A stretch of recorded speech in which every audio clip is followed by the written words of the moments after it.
मैं पूछता हूं कांग्रेस के साथियों से कि आखिर आपने उस विभाजन का जो दंश झेले परिवारों से, उनसे कभी सार्वजनिक रूप से आपने माफी मांगी?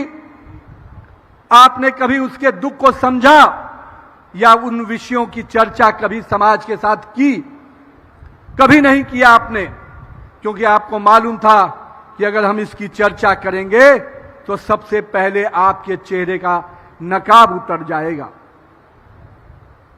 लोग दंश कहते हैं कि हमने आजादी दिलाई है, हमने आजादी के लिए संघर्ष किया है।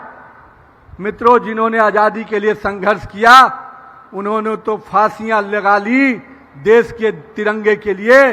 उन्होंने कभी सोचा नहीं था कि सत्ता किसको मिलेगी, उन्होंने तो केवल बलिदान दिया था। मित्रों, मैं इसीलिए कहता हूं, जब कांग्रेस का नाम आई से जुड़ता है तो लोग कहते हैं कि कुछ लोग ये इंडियन कांग्रेस है। मैं हमेशा कहता हूं ये इंडियन कांग्रेस हो ही नहीं सकती।